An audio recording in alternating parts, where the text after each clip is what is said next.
আত্মজ্ঞানী ওই ছেলেকে লইয়া আবার যখন গণাগমনে করিতে লাগিল, আরেকজন ব্যগ্র আসিয়া তার ছেলেকে একেবারে খাইয়া ফেলিল। কিন্তু খাচ্ছে ঠিক আছে, ছেলেটা তো পরম বৈষ্ণব, বাবার থেকেও পরম বৈষ্ণব হচ্ছে তার ছেলে।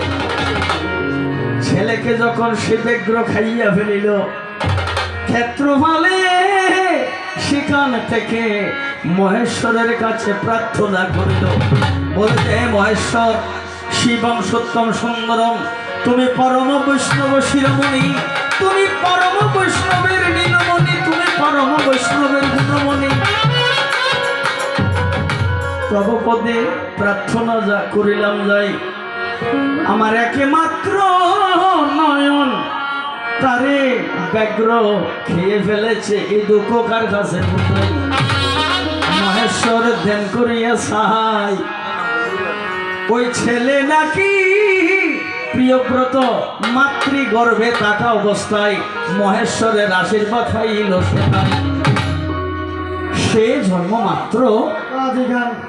আসলে ভগবান একজন ছেলে যদি একটা কৃষ্ণ ভক্ত মায়ের গর্ভে জন্মগ্রহণ করতে পারে, সেই ছেলে জন্ম মাত্র যদি সেই মা একবার কৃষ্ণ বলে ডাকে, ছেলের জীবনটা হচ্ছে পরম ধন্য। যখন ক্ষেত্রফল দুই হাত তুলিয়া মহেশ্বরকে আহ্বান করিল, মহেশ্বর সেখানে কৈলাসে থেকে ধ্যান করে দেখে মহেশ্বরের পরম ভক্ত, সেখান থেকে ত্রিশূল খানা মন্ত্র বলে ওই ব্যগ্রর কাছে নিক্ষেপ করিল। মহেশ্বরের ত্রিশূল আসিয়া ওই ব্যগ্রকে যখন আঘাত করিয়া লয়,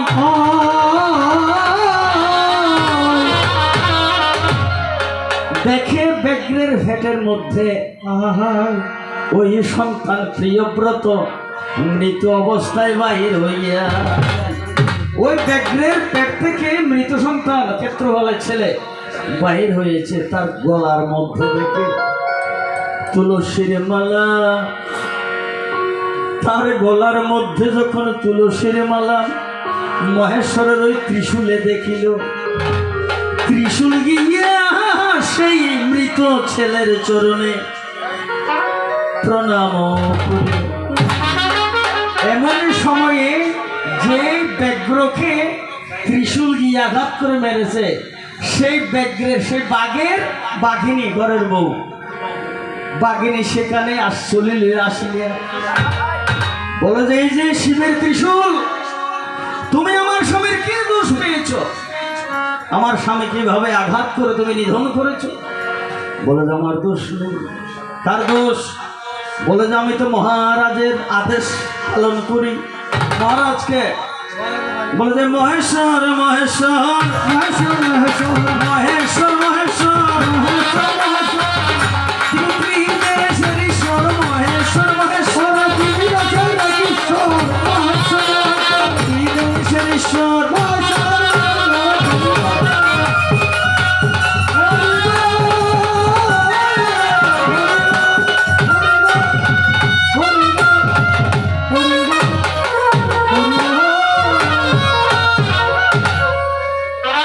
একদিকে ব্যগ্র মরে পড়ে আছে, আর একদিকে প্রিয়ব্রত মরে পড়ে আছে।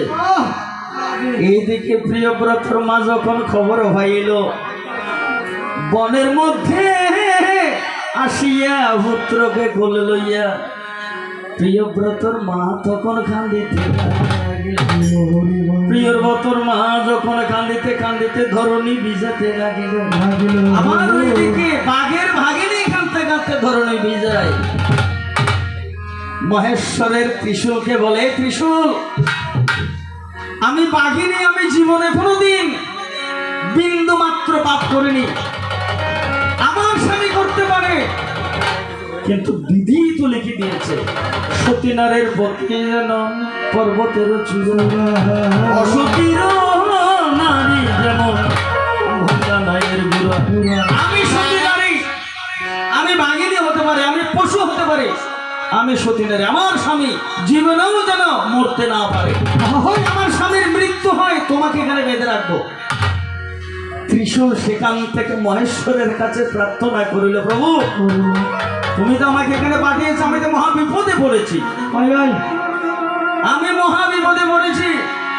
বলো যে মহেশ্বর বলে, ত্রিশূল তুমি একটা কাজ করো, কি তুমি বাঘিনীর সাথে একটা কথা বলো। কি বলো? বলো যে পশু জন্ম থেকে এই ব্যাঘ্র উদ্ধার হইবে, এই ব্যাঘ্র পশু জন্ম থেকে উদ্ধার হবে। আচ্ছা, ত্রিশূল বললেন, বাঘিনী তোমার স্বামী পশু জন্ম থেকে উদ্ধার হবে। বলো যে পশু জন্ম থেকে উদ্ধার হবে, ঠিক আছে, এখন আমি এই মৃত বাঘকে নিয়ে কোথায় যাব? তখন শ্মশানের সৃষ্টি হয় নাই। সনাতনে তখন শ্মশানের সৃষ্টি হয় নাই। যদি কেউ মারা যায় কি করবে সেটা সনাতনবাসী জানতো না। বাঘিনী বলে যে আমি আমার মৃত স্বামী লইয়া কি কর্ম করিব। আবার ত্রিশূল বললেন, প্রভু বাঘিনীর মৃত স্বামীকে নিয়ে কি করবে? বাঘিনী বলে, উনি পশু জনম থেকে উদ্ধার হবে, ঠিক আছে, কিন্তু আমি যে সতী রমণী, আমার কি উপায়? আমি বিধবা হতে চাই না। মহেশ্বর তখন কি কর্ম করিল? বলে ঠিক আছে, তুমি ত্রিশূলকে বলছে, তুমি বাঘিনীকে বলো তার স্বামীর অঙ্গের শর্মগুলো কাটিয়া, তার স্বামীর অঙ্গের শর্মগুলো খুলে নিয়ে আমার কাছে তখন অর্পণ করিবে। ওই বাঘের সমস্ত অঙ্গ, সমস্ত অঙ্গ, পুরো অঙ্গ না, শুধু মাংস নয়, মাংস হতে হাড়িলি ইভে ন হাড়ে, পুরো মৃত দেহখানা বাঘিনী খুলে লইয়া কৈলাসের মধ্যে নিয়ে আসিল। এই কথাই অবশ্য জানিবে। ওইদিকে প্রিয়ব্রতর মা, সেও কি কর্ম করিল? তার ছেলেকে বুকে লইয়া কৈলাসের মধ্যে থেকে গেল। এবার মহেশ্বর বড় বিপদে পড়িল। মহেশ্বর বড় বিপদে পড়েছে। মহেশ্বর বলে যে ঠিক আছে, এই বাঘিনী আমি তোকে কথা দিচ্ছি। কি কথা? তোর এই ব্যাঘ্রের, তোর স্বামীর অঙ্গের চর্ম দিয়ে আমার বসন বানাইব। এটা তুমি পশু জাতি হিসাবে বড় সৌভাগ্য, অন্তরে অবশ্য পশু জাতি। বলো তারপর বলো যে এই তোর বাঘের সমস্ত দেহখানা, মাংসখানা আমার কাছে অর্পণ করিবি। বলে আমার কাছে অর্পণ করবি, আমি এই তার আত্মাখানা বৈকুণ্ঠে চলে যাবে। এই কথাই অবশ্য জানাবি। বলে যে বৈকুণ্ঠে কি হবে? বলে যে বৈকুণ্ঠে কি হবে সেটা পরে বলবো। তোর এই বাঘের দুইটা দন্ত আছে, অবশ্য জানাবি। এই দুইটা দন্ত দিয়ে বৈকুণ্ঠেতে আমার সিংহাসন হবে, সিংহাসনের কুটি হবে। এ কথা তোকে জানাই, তুই মনেতে জানাবি। এখন দেখেন প্রিয়ব্রত ছেলেকে নিয়ে ভাবতেছে। মহেশ্বর বলে যে মানে তোর ছেলের সারা জনম আগের জন্মে খাইয়া ফেলিল, এই জন্মে মাত্র 8 বছরের ছেলে। 8 বছর পর্যন্ত তোর ছেলের বয়স আছে, তোর ছেলের বয়স আছে, আর বেশি বয়স নাই। তোর ছেলের চলে যেতে হবে, কারণ সেখান থেকে গিয়ে বৃন্দাবন ধামে সখা হিসাবে জন্ম লইবে। মহেশ্বরের কথা শুনিয়া মা তারপর কি করবে? কিছু করার নেই, কারণ জীবন তো শেষ। তার ছেলে একটা মাত্র ছেলে।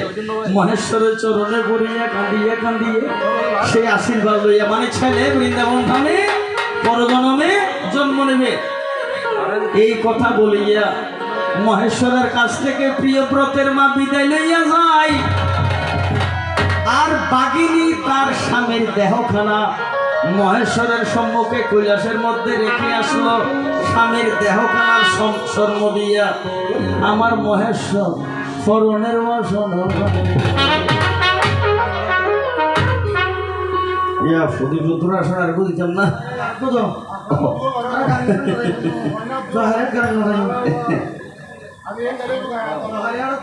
ওরে প্রভাত কালে